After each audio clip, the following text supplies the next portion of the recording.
Focus here on ESPN, where Paul Macefield during the break has just said to me, how about the long ball game being gone? How did Brazil concede against England in the World Cup? How did Man United score their first the other day? Yes, it's got us talking already. Now, we are going to introduce you to ESPNSTAR.com, our website's Dream League. It's the English Premier League Dream League. Now, it gives you a chance to play something that's become very popular amongst football fans around the world, fantasy league football, if you like. You pick your 11, just an 11, and money's no object here, but you can't have more than, say, I think it's 2 players per club in your 11. As it is, you then have a chance to put your 11 out, see if they have key contributions to a match, scoring goals, making great saves, making key passes or assists, and then you see what the points are that you accrue, and you can have bragging rights over your friends and a chance of winning great prizes. Now, we've got a celebrity team or two entered into the Dream League. The guys here on the show tonight have each come up with their 11s. We'll start off with Scott O'Donnell's Fantasy League team. Right, Scott, this is the formation. Got to be 4-3-3. I'll just quickly read it through. Friedel in goal, Babayaro, Echiol, Gallas, Neil. Midfield, Vieira, Keenan, Murphy, Giggs, Shearer and Henry are your 3 up front. Paul Macefield, well, you'll see some of the same names appearing, understandably. This time it's Anelka who gets a run, Van Nistelrooy up there with Shearer, Solano, Scholes and Pires. Remember, you get points for assisting or supplying goals, and then clean sheets are crucial, so his defence there had a very tight look about it.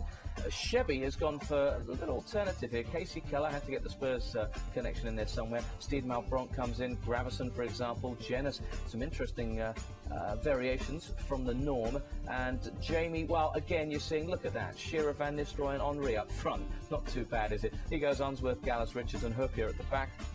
Friedel's getting a lot of appearances. With Gavin, for example, he likes Giggs there because she'll get assists and goals, hopefully, from the Welshman. Haman, Vieira, Dyer in midfield, Gallas, Hoopier, Desai and Bridge. Those are the ones that keep reappearing. Well, first and foremost, Gavin, let's talk about your team and this kind of a format. And I suppose you have to sort of say, what's the key component? Scoring goals? Well, you need to have goals, that's for sure, and that's why I've gone for the 2 best goal scorers. Giggsy, as you rightly say, will give you goals and supply assists. I've got Dyer in there as well. I've got a great balance in my team. We're going to play football from the start, but if that's not working after 10 minutes, they're going to hit the long ball and play in the channels. It's about goals. Mind you, I mean, everyone's gone out there and got Thierry Henry, and I suppose, yes, you've got a guarantee of Thierry Henry scoring goals, but because you know he's going to do that, let's just say he's there as your banker, Paul. I think you want to get your defenders scoring goals for you as well, don't you? Because the weighting in this game gives you more points if a defender scores, or a midfielder, I guess, as well. That's the mix, isn't it? That's why, I mean, there's a few players I put in there. Gallas at the back comes up and pops in and scores a couple of goals. Pires out wide, he pops up and scores goals, but also very good with assists. You do need your bankers in there so that you can get your points in the bag. But I tell you, the key to this game is the defence. If you don't concede goals, you get more points, and that is a key for me. It all starts with a clean sheet. So let's have a look at what's been happening in the Premier League right now.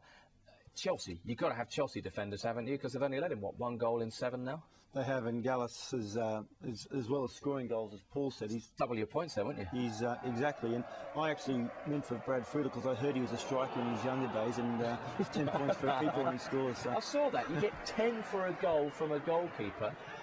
Well, OK, that wouldn't be too bad, would it? But if you're getting 5 from a defender and you're getting 5 for a clean sheet, if that's the case, then that's not too bad going either. I suppose there might be some players who you have to put in there on form, someone who's hot in a particular week or someone who's not. But, Gavin, would Zola, for example, be someone who you'd have season-long, or do you think he's going to get an injury and have to be traded out? Well, I think that's something you've definitely got to consider. Whether you put someone in there who is injury prone, who's going to get the knocks, and then you've lost him for a certain period of time. But I mean, my back 4 there, I think if you look at my back 4, they can all score goals. 3 of them scored goals at the weekend, and also Wayne Bridge, he can come up and crack one as well with that left foot. So that is, as Paul was very rightly saying, that's a key component. If you can get goals from your midfield as well, tremendous. But clean sheets and then goals from all areas of the pitch. And you know the other thing you need, from many hours of wasting my time, I'm sure, on the computer, penalty taker. And if the penalty taker is defender, then you've got to be in there, haven't you? I'm just trying to think of anyone who would fit the bill right now. Ian Hart, maybe? Hart, Terry would be 4, but he's not playing. I think if you put Ian Hart, you get punished for his poor defending. So, I mean, he might be a good penalty taker, but his defensive duties leaves a bit to be desired. It's a fine balance, isn't it, to try and come up with a winning team, and it's not easy. It's not easy to try and pick. Just one other point. We don't have anything like enough time to explain all the intricacies and the rules, but you can transfer players in and out. I think you've got 25 changes you can make in what they call a prize-winning period, and there are periods of about a month or so in which you compete. Anyway, you'll find out when you go to ESPNSTAR.com. Just to let you know what would have been the best team you could have had. Let's have a look at ESPN's Team of the Week, just in terms of points that they have scored. And Holt in goal. How about that? Well, performance-wise, outstanding saves. Holt, the goalkeeper.